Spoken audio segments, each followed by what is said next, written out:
I'm here with Peter Smithson, who is a partner at the accountancy firm Kingston Smith. Now, you guys specialize in companies that are a bit more entrepreneurial, a bit more creative. Why is that? What's so different about these kind of companies from other, maybe more predictable, secure companies? They're fun, if I'm honest. They're fun to work with. They're doing stuff. They're creative by their nature, but in terms of advising them, they're always doing stuff which requires a level of business acumen that they would perhaps come to us for support with, and we work with them to ensure that they get to where they want to be. So what kind of companies is it that fit into this remit of what you do? It's a range. In terms of maybe individuals coming to me wanting to start a business up, they've got an idea, they want to grow it, to a more established business where they've got people and they've got different challenges in front of them. That maybe they've got a big project, they maybe want to go and work in the international market, go to the US or China or whatever. How do they do that? They normally come to me with a challenge that they don't quite know the answer to, so they can come to me and say, what experience have you had of doing this, and help. When it comes to accountancy and looking after the money of a business that, particularly let's look at startups, yeah. What is it that they have to look at if they're going to be doing things that are maybe a bit more creative, rather than setting up a retail establishment? What are the particular things that they need to plan for? They've got to make money, if I'm honest. They've got to, I mean, a lot of the times these companies come to me and they say, what do I need to know about accountancy and taxes and things like that? And my first question to them is, where are you with your business? You know, where do you see your idea or your creation generating money out of it? Because ultimately businesses are about making money and making profits and getting a living out of it.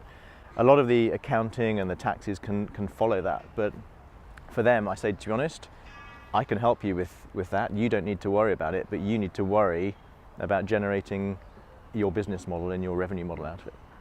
So when we're looking at people who are more sole traders, because one of the things you generally find is that in creative industries you get a lot more freelance kind of people. Yep. And it's something that more established industries are starting to look at as well, I guess, as people are bringing in people who are sole traders as well to be able to do stuff. What's the best way of setting yourself up? Because as somebody who's been a freelancer, I was always advised to set myself up as a limited company and to do things that way. Is that the best way of doing things? Not always is the answer. And indeed, the tax rules have changed recently in terms of how limited companies are taxed in terms of extracting profits out of them. So, and again, it's a conversation I'm having a lot with individuals who are looking to set themselves up as a business, in terms of, do they set themselves up as a limited company or just stay as a sole trader? There are benefits of setting yourself up as a limited company. You look professional if you're a limited company. You get the limited liability status, so if things go wrong, then you're a limited company, so arguably somebody would come to the company rather than the individual.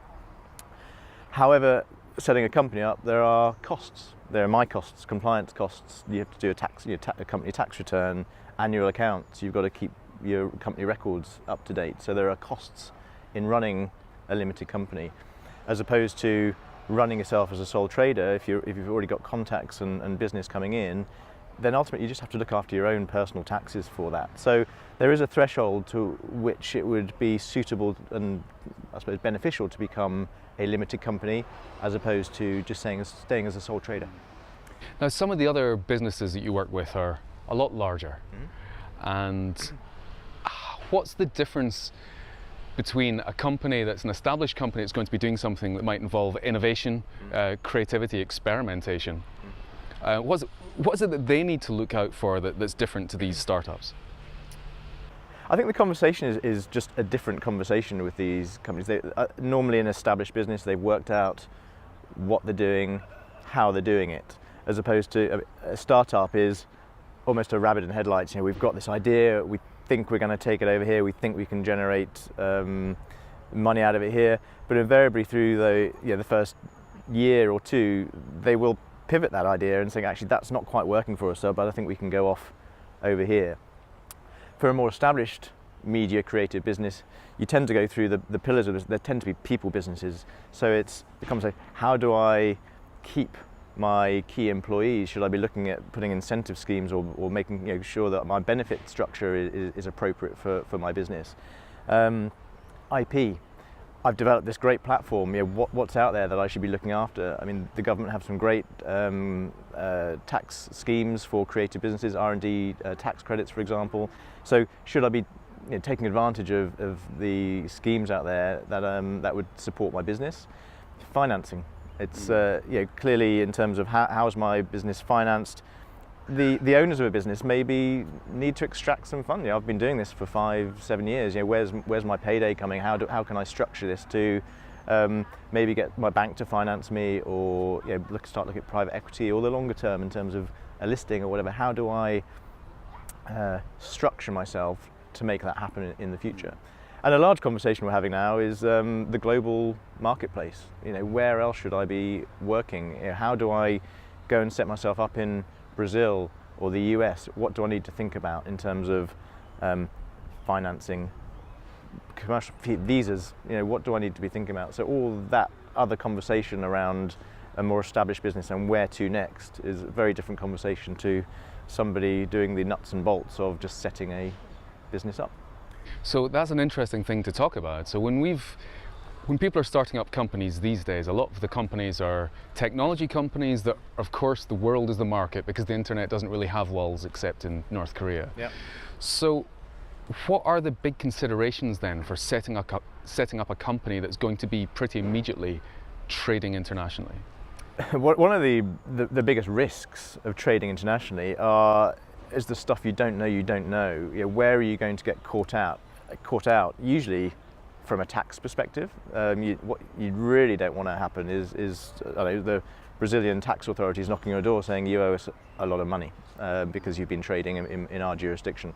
So it's really trying to be proactive with any global move to make sure we understand what the red tape is, what the regulations are, so we're not putting ourselves at risk and the whole business at risk. So rather than, which I've had a few clients come to me and say, I've actually been trading in Argentina for a number of years and I'm in trouble, can we unpick this? Which tends to be a lot more difficult conversation than actually can we talk about what I need to think about? So it's being proactive with it and having an upfront conversation rather than looking behind you going, oh, this has gone a bit wrong.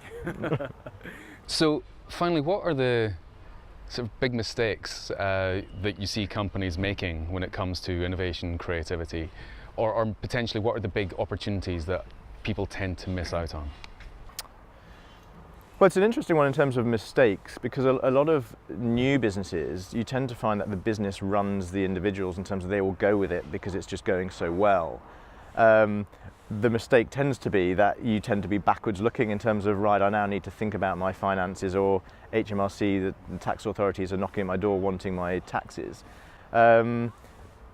So what I would try and say is almost have the time to think of the wider concepts of running a business, whilst absolutely 100% it's about revenue generation and building a business and to be a profitable business.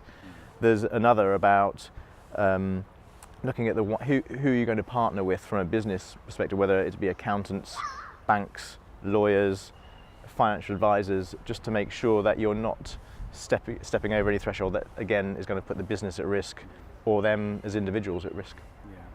And roundabout as well, I've been filming this, we've been able to see tax money being wisely spent on fixing roads and doing wonderful construction work roundabout here. So Peter, thank you very much indeed. Thank you. Thank you. Cheers.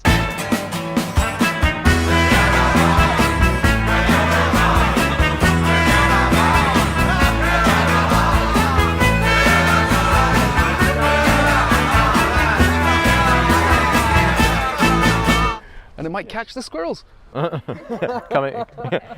It's going to be one of those camera moments, isn't it, where the squirrels jumping between us or something.